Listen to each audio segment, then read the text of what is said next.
2026 চনত যদি গৌৰৱ গগৈৰ নেতৃত্বত কংগ্ৰেছ চৰকাৰ বনাব বিচাৰে তেন্তে কপালত তিলক লগাই দিয়ক। অসমত কংগ্ৰেছ চৰকাৰ বনাব বিচাৰিলে গৌৰৱ গগৈয়ে মুছলমান নেতাক ফ্ৰণ্ট লাইনৰ পৰা আঁতৰাই দি উজনি অসমৰ হিন্দুক আগস্থান দিব লাগিব। তিনিচুকীয়া, গোলাঘাট আৰু কাৰ্বি আংলঙত শিবিৰ পাতিব লাগিব গৌৰৱ গগৈয়ে। গৌৰৱ গগৈক লৈ এই পৰামৰ্শ ধুবুৰীৰ প্ৰাক্তন বিধায়ক ৰছুল হক বাহাদুৰৰ। EVM থকালৈকে অসমত কংগ্ৰেছৰ চৰকাৰ অহাটো যথেষ্ট কঠিন বুলি মন্তব্য কৰে। নামনি অসমত টিকট দিয়াৰ নামত গৌৰৱ গগৈ আৰু পাৰ্টীৰ নামত ধন সংগ্ৰহত নামিছে এচাম লোভীয়ে। 2026 চনত অসমত গৌৰৱ গগৈৰ নেতৃত্বত চৰকাৰ গঠন কৰাৰ বাবে কি পৰামৰ্শ আগবঢ়ায় ধুবুৰীৰ এসময়ৰ জনপ্ৰিয় বিধায়ক ৰছুল হক বাহাদুৰে সেয়া আমি শুনাই লৈছো। News desk report D-Live 365। বিশেষ কথা মানে বহুতে ভাবি আছে যে 26ত কংগ্ৰেছ অহাটো খাটা। আচ্ছা,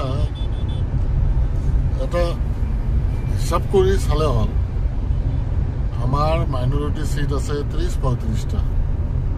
যদি 30-35টা চিটত ইলেকশ্যন হয়, এই 30-35টা চিট ভাগ কৰিলে কংগ্ৰেছে হয়তো 20টা পাব, হয়তো UDF 10টা পাব।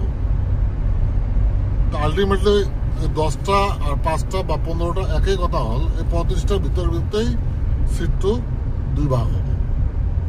যদি UDF নেখেলে তেতিয়াহ'লেও এই 30টা কংগ্রেছ পাব, আর যদি কংগ্ৰেছৰ মাইনৰিটি সিট কেইটা নেখেলে তাহলে UDF 30টা পাব। আসল কথা হৈছে যে উজনি অসমৰ, আপাৰ অসমৰ ওপৰতে চৰকাৰৰ চিন্তা চৰ্চা কৰা হয়। আমাৰ এই 30-35টা লৈ কেতিয়াও চৰকাৰ কৰিব নোৱাৰে। আৰু ইয়াত কিছুমান কথা আছে, এইটো মই স্পেচিয়েলি আমাৰ গৌৰৱ গগৈ যি ডাঙৰীয়াক মই মানে কেইটামান কথা ক'ব বিচাৰিছো। যদি 26ৰ চৰকাৰ কৰিব বিচাৰিছে কংগ্ৰেছে, তেতিয়াহ'লে কিছুমান কথা আছে, চিন্তা চৰ্চা কৰি চাব। আপোনাৰ লগত থকা মানুহখিনিক, যিখিনি ডাইৰেক্ট কথা মুছলিম মানুহখিনি যিখিনি আছে, অলপ সাইডত ৰাখিব লাগিব। আৰু আমাৰ অসমীয়া মানুহ যিবিলাক আছে এইচ কাষ্টৰ ফ্ৰণ্ট লাইনত আনিব লাগিব, ডাইৰেক্ট ফ্ৰণ্ট লাইনত।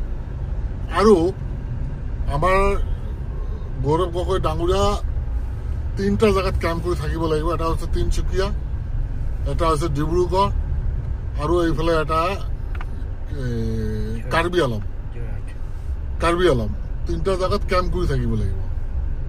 নামনি অসমত কোনো কেম্প কৰাৰ দৰকাৰ নাই। মুছলিম মানুহৰ কোনো ফালে ভোটটো কোনো ফালে নাযায়, কংগ্ৰেছ আৰু UDFৰ মাজত যাব। UDF কেইটামান পাব, কংগ্ৰেছ কেইটামান পাব। এই 30টা-25টাত এইটোৱে খেল। কিন্তু মেইনলি হৈছে আপাৰ আসামত যদি কংগ্ৰেছ গভৰ্ণমেণ্ট কৰিব 26ত বিচাৰিছে, তেতিয়াহ'লে মোৰ এইটো ছাজেশ্যন, ফৰেন লাইনত আপোনাৰ লগত থকা এইবিলাক চব অসমীয়া হিন্দু মানুহ আনক আৰু চব তিলক লগাই দিয়ক, নহ'লে কোনো কেতিয়াও নাহে। আপোনাক যে ছাজেশ্যনটো দি মানে ঠিক নহ'ব, তথাপি মই কৈছোঁ আৰু কি, যিখিনি মই পৰিস্থিতি বৰ্তমান দেখিছোঁ। আৰু EVM থকালৈকে EVM মেচিন থকালৈকে কিন্তু কংগ্ৰেছৰ চান্সটো, চৰকাৰ চেঞ্জ কৰাৰ চান্সটো বহুত কম আছে। এতিয়া আমাৰ প্ৰেচিডেণ্টে কৰে কি, কিছুমান এনেকুৱা মানুহক লৈ ঘূৰে ফুৰে যিসকল ব্যক্তিৰ ফেচ দেখিলে মানুহৰ খং উঠে। আৰু আপুনি এটা ধ্যান দিব, অলৰেডি কিন্তু আপোনাৰ নামতে কেণ্ডিডেটৰ পৰা কিছুমান আমাৰ মাইনৰিটি এৰিয়াত কংগ্ৰেছৰ নামত, আপোনাৰ নামত, পাৰ্টিৰ নামত অলৰেডি যিবিলাক কেণ্ডিডেট পইচা থকা কেণ্ডিডেট আছে, অলৰেডি কিন্তু পইচা লোৱা ষ্টাৰ্ট কৰিছে।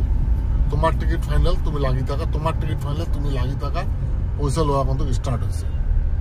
কিন্তু চাওক, আপোনাৰ ৱেল উইচাৰ মই, এইকাৰণে আপুনি উঠি অহা ইয়ং যুৱক, অসমৰ সকলোৱে মানুহ কামনা কৰে আপুনি মুখ্যমন্ত্ৰী আহিলে অসমত শান্তি ঘূৰি আহিব আৰু সকলোৱে ন্যায় পাব।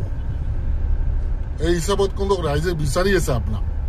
কিন্তু আপোনাৰ ভিতৰত থকা মানুহে বিচৰা নাই যে 26ত অসমৰ মুখ্যমন্ত্ৰী আপুনি হওক। অলৰেডি কিন্তু গ্ৰুপ ইজিং ষ্টাৰ্ট হৈ গৈছে।